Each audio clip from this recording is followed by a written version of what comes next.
taghfir lahu wal wa'fu anhu. Jadi kalau laki-laki pakai ugi, kalau perempuan pakai taghfir laha wal wa'fu anha.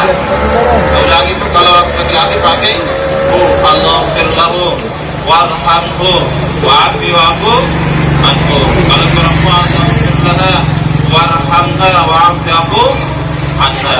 Saya pernah ceramah, tiba-tiba ada anak muda di belakang angkat tangan, bagaimana Ustaz kalau beca yang meninggal?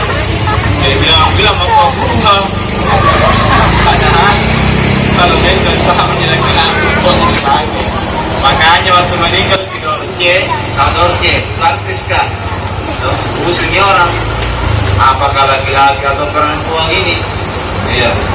Ada teman saya di Jakarta, telepon, bilang bagaimana Ustaz? Bilang mau ke rumah saja kita bagi. Kembalikan pada asal Dorje laki-laki, maka harus pakai dulu. Ya. Seperti itu. Cuma biasa. Orang Makassar kalau mengantar orang meninggal dunia ada kesalahan. Kenapa saya katakan? Biasa kalau mengantar jenazah susah dibedakan antara yang mana seorang pembalap seperti Rossi dengan orang yang mengantar jenazah. Bukan lagi itu kerasnya itu suaranya motornya itu bunyi-bunyi atau putar. Ada Tommy itu yang pegang bendera putih. Kapan dia putar-putar bendera putih itu baru naikin motor ke samping Nabi Cok. Siapa dapat dosanya? Ditambah dosanya orang meninggal dunia. Memang Nabi menyuruh kita supaya orang meninggal dunia segera dikuburkan, tapi harus tertib juga. Tidak boleh bilang sedikit-sedikit dihalangi dikubur ke orang meninggal diambil apa, tidak boleh. Itu malah menambah dosanya orang yang meninggal dunia. Memang berbeda.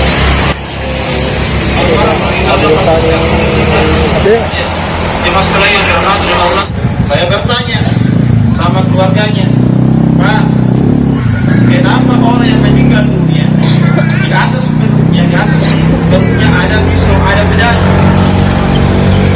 Karena yang menjawab orang yang serta-serta, nah bilang Tony karena ada semakin terban dengan di atas perutnya. Sekalinya saya baliki, dia lagi bertanya, jadi bagaimana kalau umpamanya ada orang yang ditabrak mobil 10 roda, apakah mobilnya ditaruh di atas perutnya orang meninggal dunia? Karena bedanya gitu ya Ustaz, karena kempes gitu ya. Ya artinya apa? Itu dulu berapa Rasidin Utsman bin Affan pernah melakukan seperti itu. Tapi perlu diketahui, bedanya Utsman bin Affan itu beratnya 3 kilo. Apa tujuannya? Apa manfaatnya? Supaya kotoran itu tertindis di perut kita. Yang kedua, itu maknanya. Tapi sekarang kita beda togi. Dia tombak tipis, bedanya dia tombak tajam. Nah bahaya kalau ada orang mengambil, baru ngambil itu bisa uang dan semua kita luar.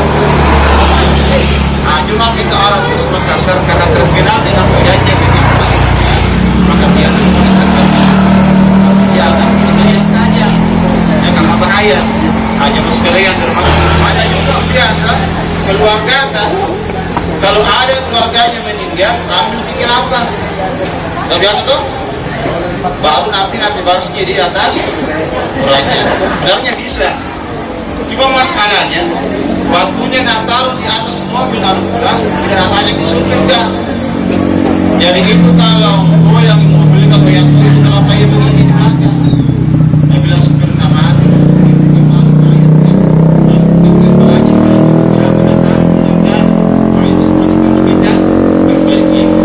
Dan nanti mengajukan kepada kita, kalau ekor sampai di kuburan, perhatikan itu yang lahapnya, perhatikan itu kuburan. Baru kita mengucapkan kalimat Bismillahi ala millati Rasulillah. Apa bu? Bismillahi ala millati Rasulillah. Bahkan doa ini yang dibaca kalau kita mau kasih turun itu orang yang meninggal dunia. Kata orang Makassar Mampasoso, Ya, jadi kalau ada orang meninggal dunia jangan bilang Umi dulu jatuh, karena itu biasa kasih turun mayat jenazah.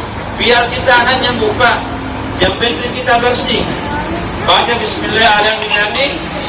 Rasulullah, karena ini doa yang dibaca oleh Rasulullah Sallallahu Alaihi Wasallam. Kita bilang Umi dulu jatuh, biar kita anaknya, yang penting kita paham doanya. Hanya mas sekalian dirahmati oleh Allah, kita yang masih muda-muda ini betul seperti ini, betul tidak? Karena Nabi mengatakan sedikit sekali yang bisa dikasih umur 60 sampai 70 tahun. Kalau ada tempat itu yang umurnya sudah 59 tahun, maka itu sudah tanda-tanda. Ya. Karena sedikit bisa mencapai 60 tahun. Ada yang umurnya 69 tahun, ada tidak ada nih. Nah, kalau begitu kan kita bersingkat saja ya. Yang kedua, tidak bisa nanti bergeser kaki kita di hari kiamat sebelum ditanya an ilmihi bima fa'al, di mana ilmu kita amalkan. Jadi ilmu yang tidak amalkan seperti pohon yang tidak berbuah. Bilang itu berpohon, kalau tidak ada buahnya setengah mati di samping daunnya tuh. Tapi kalau ada buahnya kan enak dilihat. Maka itulah ilmu. Dan ilmu itu habis diperantara.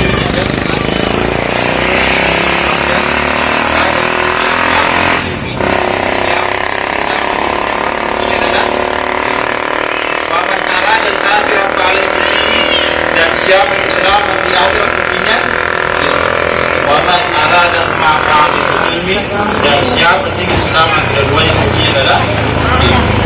Makanya Ali ditanya oleh Nabi, apa kata Rasul Ali, yang mana kamu pilih antara ilmu dengan harta? Apa jawabannya? Ya Rasulullah, saya lebih pilih ilmu daripada harta. Kenapa? Kalau ilmu dia yang menjaga kita, tapi kalau harta kita yang menjaganya, itu tidak. Banyak orang karena ada ilmunya sehingga mau berbuat dosa tidak jadi. Tapi ada juga orang banyak hartanya,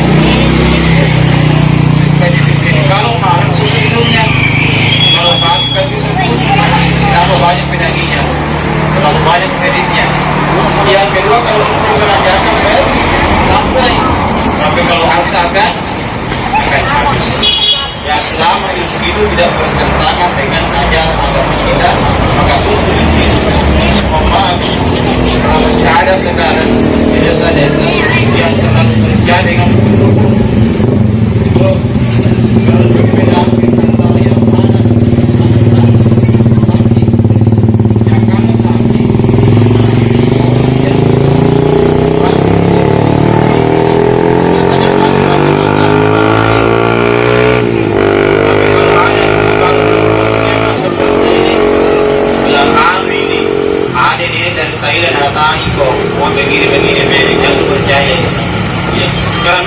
hadis jelaskan bahwa ketika ada seorang laki-laki bertanya kepada Nabi, apa katanya? Ya Rasulullah, kenapa saya kalau kerja di dukun terkadang kebetulan katanya apa katanya?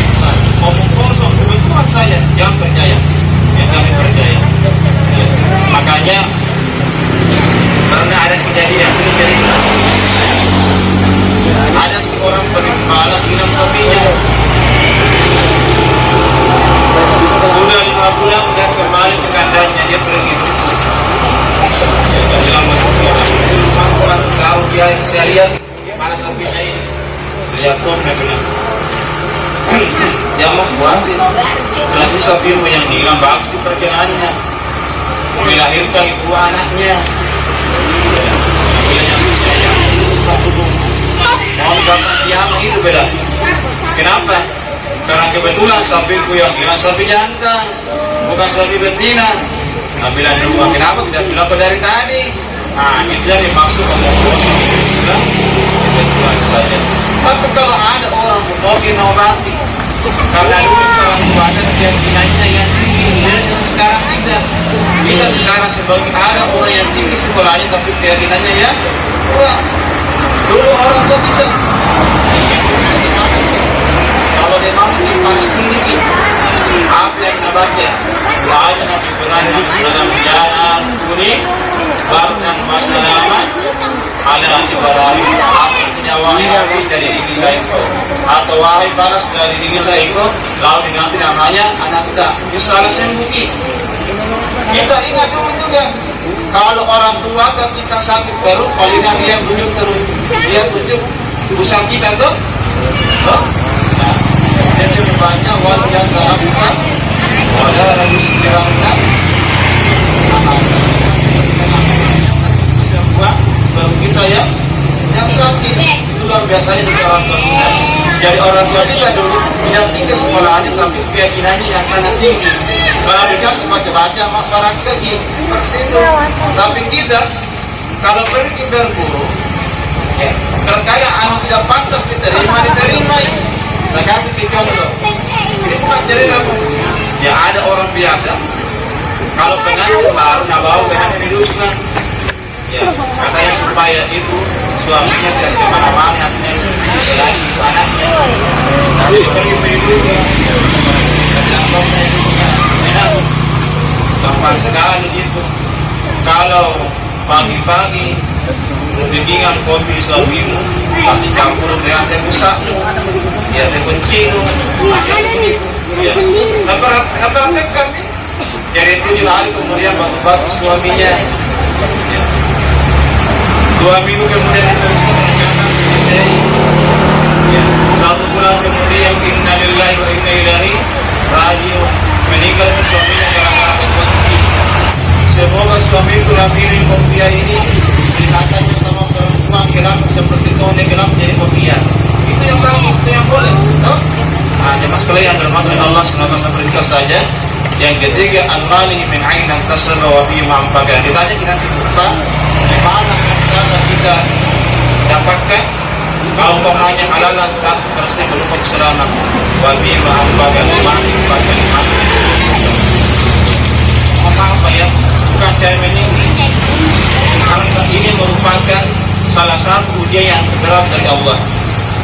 Katakan seperti itu. Ada orang, tapi sebagian kecil, tidak semua. Ada orang kalau sudah kaya raya, semakin tinggi kali-kalinya, nah kurang bagi-baginya. Justru kita kalau kaya raya, semakin tinggi bagi-baginya, nah kurang kali-kalinya. Ya Allah, kita pun berserahkan.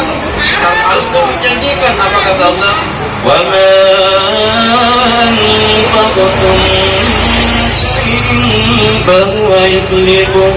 Dan apa yang kita sedekahkan kepada orang lain, apa yang kita berikan kepada orang lain, pasti Allah akan ganti dengan rezeki yang lebih banyak.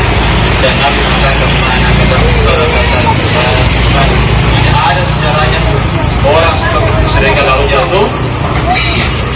Makanya kenapa dalam Al-Quran dijelaskan Mathalul ladzina yunfiquna amwalahum fi sabilillahi kamathali حبة أنبتت 7 سنابل في كل سنبلة 100 حبة والله يضاعف لمن يشاء والله واسع عليم.